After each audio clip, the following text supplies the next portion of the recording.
আমার আনন্দ উৎসব সব গেছে গিয়া। ছেলেকে হারিয়ে আজও চোখের জলে ভাসছেন শহীদ হাসানের মা। ঈদের আনন্দ নয়, দু চোখে এখন যেন শুধুই অন্ধকার।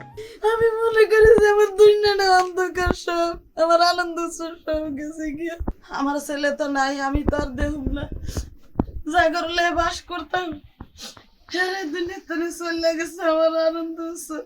৫ আগস্ট সরকার পতনের আন্দোলনে যাত্রাবাড়িতে পুলিশের গুলিতে নিহত হয়েছিলেন ভোলার ছেলে হাসান। ৬ মাস ধরে ঢাকা মেডিকেল কলেজ ও হাসপাতালের মর্গে পড়েছিল হাসানের মরদেহ। ডিএনএ পরীক্ষার মাধ্যমে শনাক্ত করে লাশ হস্তান্তর করা হয় পরিবারের কাছে। কিন্তু স্রষ্টার কাছে আজও ছেলেকে ফিরে পাওয়ার আবেদন করে চলেছেন শহীদ হাসানের মা।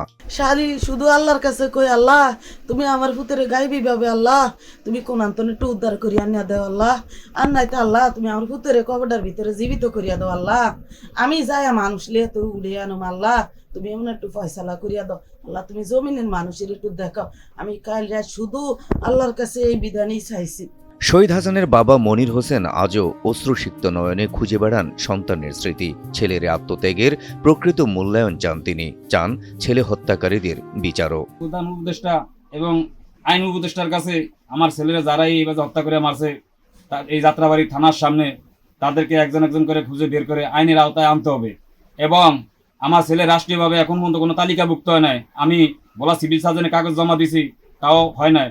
আমি ঢাকা বিশেষ ছেলে কাগজ জমা দিয়েছি, ওনারা বলতেছে এইটাও এখনো হয় না। কি কারণে হয় না জানি না, কিন্তু প্রধান উপদেষ্টার কাছে আমার একটাই দাবি, আমি বারবার বলতে আছি, আমার ছেলের এই নামগুলা যেন তালিকাভুক্ত হয় এবং আমাদের শহীদ পরিবার হিসেবে যেন আমাদেরকে রাষ্ট্রীয়ভাবে মর্যাদা দেওয়া হয়। প্রতি ঈদে বোনের জন্য নতুন জামা কাপড় নিয়ে আসতেন বড় ভাই হাসান। এবার ঈদে ভাইকে আর কাছে পাবে না বোন। ভাইয়ের এমন নির্মম হত্যার উপযুক্ত বিচার চাইলেন ছোট বোন সুমাইয়া। আমার ভাইকে যারা এমন হত্যা করেছে আমি তাদের বিচার চাই। আমার ভাইকে ওরা এমন নির্মমভাবে হত্যা করেছে, আমরা আমার বাইরে চিনতে পারি নাই।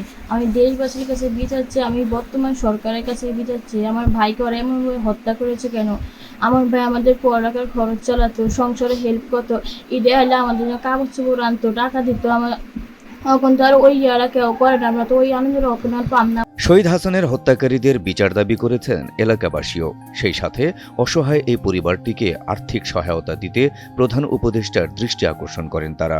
আমরা চাচ্ছি হাসানের পরিবারকে যেন রাষ্ট্রীয়ভাবে মর্যাদা দিয়ে তাদেরকে যেন কিছু দেওয়া হয়, সহায়তা দেওয়া হয়। আমরা চাই যে তাকে রাষ্ট্রীয়ভাবে একটা সম্মাননা প্রদান করার প্রয়োজন। আর আমাদের এলাকা থেকে আমরা সবাই তাদের পাশে আছি, ইনশাল্লাহ সবসময় থাকবো।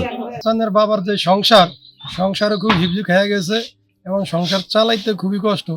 এই সরকারের কাছে আমার একটা দাবি যে হাসানের বাবার দিকে যে সরকার যে একটু দেখে।